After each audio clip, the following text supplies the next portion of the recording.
everybody, my name is Claire. Today I read The Disappearing Cat.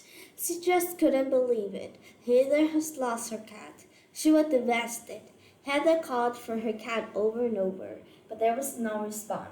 Chuckles, oh Chuckles, where are you? Heather wondered. Her cat has been stolen. It wasn't like Chuckles to stay away so long. Chuckles wasn't like any other cat. She was a special cat. She could laugh. Well, at least she could laugh for Heather. Heather would take Chuckles up to her room and they would laugh for hours and hours.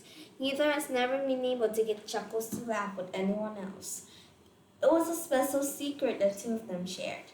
That night, Heather was watching a television show and laughing at all the jokes. She thought she heard someone else laughing, but when she turned the television down, she didn't hear anything. Later in the show, she heard some more laughing. This time she knew it wasn't her imagination. She looked under her bed and under the dressers. No Chuckles. Just then she got an idea. She went to the window and pressed her ear against the glass. Sure enough, she could hear someone or something laughing. She opened the windows, and there sat Chuckles, giggling away at the jokes. "Get in here, Chuckles," she said. "I sure have missed you." Chuckles just grinned. Chuckles and Heather share a secret. According to the passage, how did Heather find Chuckles? She listened to the sound of laughter. A good way to find the answer to the previous question is to reread the third paragraph and search for clues. How did Chuckles get her name? Because of her special talent. Willpower. One Sunday, I was flipping through the ads with my mom. Boring, I said. I flipped through the colorful pages. I got to recreation pages. Then I saw it, a trampoline. Wow! Then a rush of disappointment filled my body. It wouldn't fit in the backyard. Just to make sure, I went out to the backyard to check. It is really long, but not very wide. It's like a long tree without any room. I then decided to measure the backyard. 13 feet. Yes! There was just one problem. Would my parents let us get it? I rushed into the house. Mama! I yelled. What? She asked. I measured the backyard and the trampoline with it. I shouted. I still measures it, she said. So went outside with me and they helped her measure the yard. And my dad came out and my siblings begged them to get it. They replied that there just wouldn't be room. Later, my mom and dad had a secret talk about getting it. Before I knew what was happening, my mom was snapping her fingers and the yard was widening. That's right, the yard began to grow. The next day after school, when we got home, there was a trampoline waiting for us. It sure is nice to have a mom who has special powers.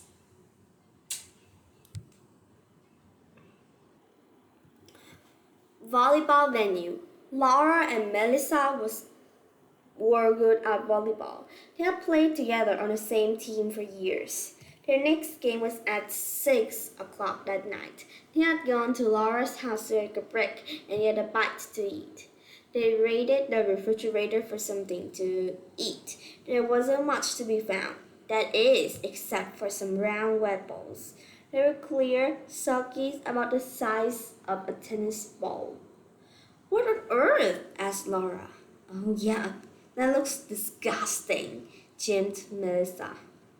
That's because it is disgusting, replied Laura.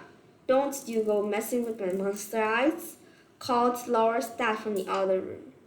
Monster eyes? Asked Melissa. He's being serious, says Laura. They think they found a giant monster of the sea they've been looking for all those years. It really exists. Right, answered Melissa. At that moment, the house began to shake and pictures began to fall from the wall. Martian Madness. The Martian was in every one of Jordan's classes. He was always sitting in Jordan's seat and using Jordan's pencil. Jordan was starting to wonder if he had gone crazy. The Martian knew his name, but he didn't seem to like Jordan. In first period, he almost got into a fist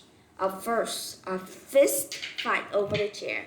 Jordan finally gave in, but the Martian instead insisted that he and Jordan share the chairs, and so Jordan shared the chairs with the Martian for the rest of the hour. It was the most uncomfortable hour Jordan ever experienced. It seems that Jordan was the only one who could see the Martian, as everyone, including his teachers, gave him funny looks when he tried to talk to the Martian. He had to figure out what the Martian looks when she would occasionally start talking back to the aliens. So what do you want? Is it my chair, my teachers, my life? Why me? No, was the Mason your brain? My brain? Asked Jordan. Now that's a funny one. I've been accused on many occasions of not having one. The quest. Now remember, said Joshua's mother. I want you at home at 2:30. No later than that. Understand? Yes, mother. I understand. Joshua said angelically. He wasn't a big fan of school, especially these days, since they were studying Egypt. He slowly walked up the steps to his classroom.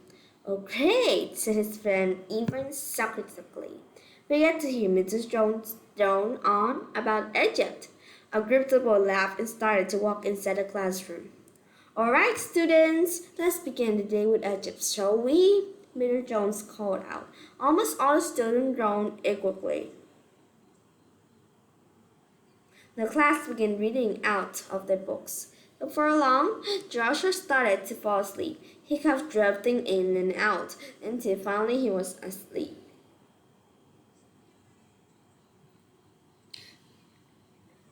Joshua felt something warm underneath his feet. It felt like sand. He opened his hand to find that it was sand. He stood up and found that he was standing next to a pyramid. What? He didn't know where he was. Then he said under his breath, I'm in Egypt, 22,000 years ago. Suddenly someone yells, Hey, you get out there right now, you Tom Rapper. Stay right there, you ruffian.